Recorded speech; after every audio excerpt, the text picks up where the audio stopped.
kita mau nikah setelah bebasnya. Emang ada rencana pasti menuju ke sana, cuman belum ada rencana tanggal terus langsung nikah, nggak ada. Karena ada juga gue yang transfer ke Bang Amar untuk urus makannya, gimana gue mau transfer menerima transferan uang gitu loh. Sekali lagi ya, Bang Amar itu dari Agustus aku yang urus makannya, pakaiannya, semuanya dari sabunnya sampai tetek bengeknya aku yang urus. Jadi bagaimana Amar transfer ke saya? Di balik dinding tebal Nusa Kambangan, seorang aktor yang dulu begitu dicintai publik kini berjuang menatap harapan terakhirnya. Sidang Amar Zoni kali ini digelar secara daring dari Nusa Kambangan. Bukan hanya sekedar proses hukum, tapi sidang kali ini juga kisah tentang air mata, penyesalan, dan cinta yang teruji di tengah jeruji besi. Semua pihak yang berada di sisi Amar mencoba untuk kuat dan optimis. Namun bukan cuma persidangan, ada satu hal lain yang juga terbongkar, yaitu rencana pernikahan Amar Zoni dan Dr. Camelia. Wah, udah ada rencana nikah tuh!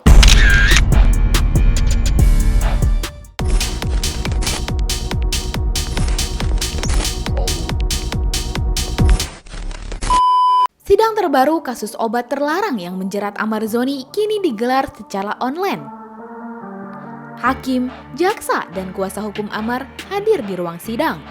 Namun, Amar sendiri harus bergabung secara daring dari lapas Nusa Kambangan, tempat di mana ia kini ditahan sebagai tahanan beresiko tinggi.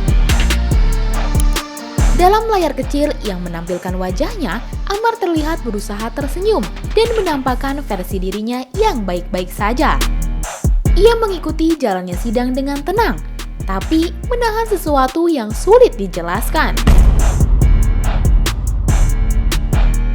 Di tengah persidangan, suasana berubah haru ketika dalam sesi panggilan video itu, ibu angkat Amar dan Dr. Camelia, sosok wanita yang kini sangat dekat dengannya, ikut menyapa. Ibu angkat dan Dr. Camelia tak mampu menahan air mata ketika menyapa Amar. Tangisnya pecah ketika melihat Amar begitu berjuang dari balik layar dingin itu. Amar. Salam Ibu. Baik. Ibu apa Ibu? Alhamdulillah. Baik ya di sana ya. Iya Ibu. Berdoa terus ya. Supaya dapat keadilan ya. Amar. Iya Bu, pasti Bu. Iya.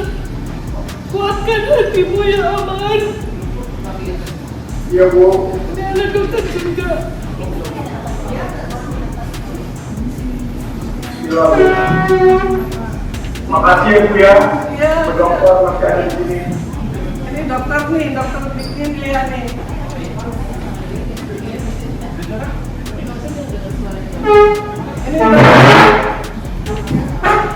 Ini lihat dokter Lia nih sama saya mendampingi terus ya.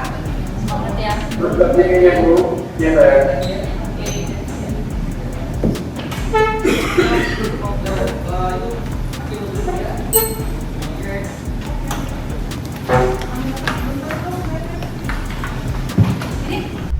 Usai sidang, kuasa hukum Amar Zoni dengan tegas menyuarakan keberatan.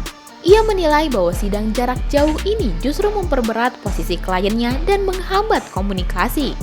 Suara keberatan ini kemudian menjadi sorotan publik. Nggak bisa lah jadi alasan, dulu teroris ditahan di Kambangan loh. Harusnya sidang di Jakarta. Kenapa kok untuk Amar kok dipersulit untuk disidangkan dihadirkan sini? Apalagi untuk membenahi lapas-lapas juga kan. Apa yang terjadi dia mau buka-bukaan, kenapa kok harus dipersulit?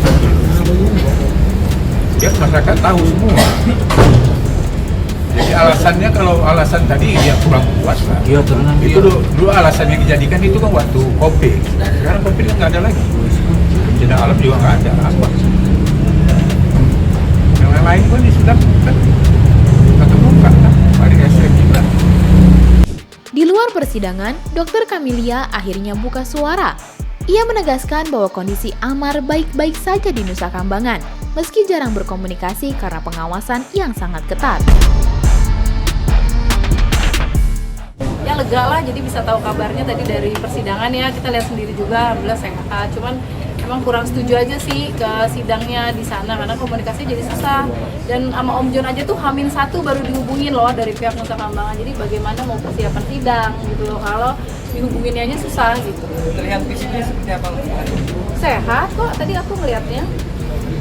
Saya di sana juga Bang Amar juga bilang sama Om John diperlakukan dengan baik lah, makannya gitu kan, kesehatannya gitu. Cuman emang sepi aja karena kan one man one cell kan, jadi dia nggak ada teman gitu. Oh iya, tadi kalau sidangnya dengar jaksa pun juga tidak setuju kalau sidangnya online karena komunikasinya sulit. Kita mau sidang aja baru dihubungin itu H-1, baru kemarin Om John dihubungi sama pihak Nusa Kambangan gitu. Jadi bagaimana kita mau persiapan sidang gitu. Namun, ada hal menarik yang diungkap Dr. Camelia kepada publik.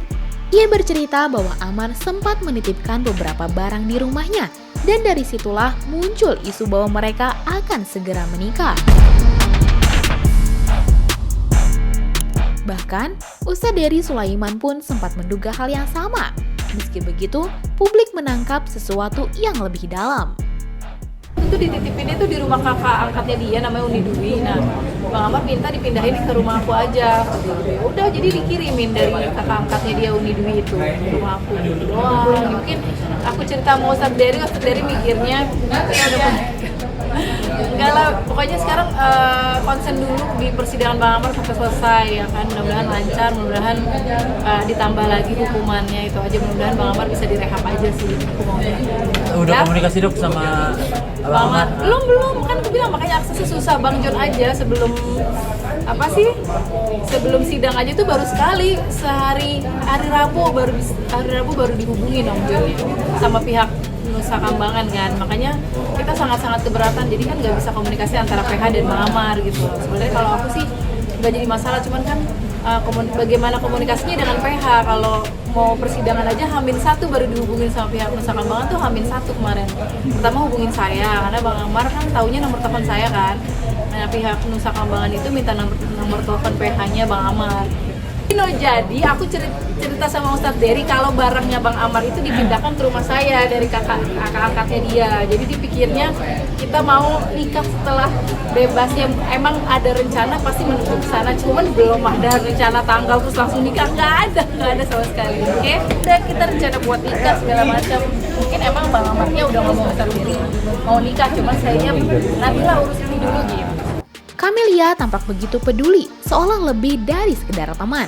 Dalam wawancara yang sama, Camelia juga mengungkapkan bahwa ia kini mengelola bisnis properti milik Amar. Bisnis itu sebelumnya dijalankan oleh Amar sebelum dirinya kembali tersandung kasus. Tindakan itu menuai banyak apresiasi dari publik. Banyak yang menilai Camelia adalah sosok yang benar-benar tulus menemani Amar di masa terpuruk, bukan saat ia berada di puncak ketenaran. Bang Amar itu bisnisnya di luar ya, jadi Bang Amar tuh punya rekan lah ya untuk saya menjalankan bisnis di luar. Ingat nih, di luar bukan di dalam, bisnisnya bisnis properti, oke? Nah itu dapat untungnya itu dikasih semua ke saya untuk pegang, untuk ya ini untuk kebutuhan Bang Amar, bayar kamar, makan segala macam, bla bla bla. Jadi nggak ada transferan uang dari Bang Amar ke aku, inget ya, itu nggak ada sama sekali gitu ya. Jadi yang ada aku yang mentransfer pihak rutan untuk makannya Bang Amar, kamarnya Bang Amar gitu loh. Jadi nggak ada uang masuk ke aku tuh, nggak ada sama sekali. Meski hidup di tengah dinding jeruji, Amar Zoni masih menyimpan harapan besar. Ia ingin kembali berkarya, ingin memperbaiki kesalahan, dan ingin menjadi contoh bagi banyak orang agar tidak mengulangi jejak yang sama. Di sisi lain, Dr. Camelia tetap menjadi sosok yang berdiri di belakangnya, diam-diam tapi nyata. Di balik nama besar yang jatuh, masih ada hati yang berjuang. Dan di balik jeruji besi, masih ada cinta yang berdoa, menanti hari kebebasan tiba. Itulah sidang terbaru dari kasus Amar Zoni. Penuh haru dan perjuangan, sidang kasus Amar Zoni masih akan terus berlanjut dan keputusan nanti ada di tangan hakim.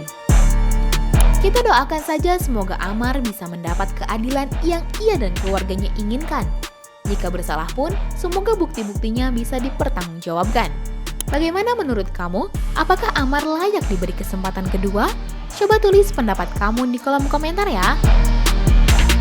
Jangan lupa subscribe, like, dan share video ini supaya makin banyak yang tahu sisi lain dari berita yang viral. Sampai jumpa di Kupas Tuntas berita hiburan selanjutnya bersama Igini.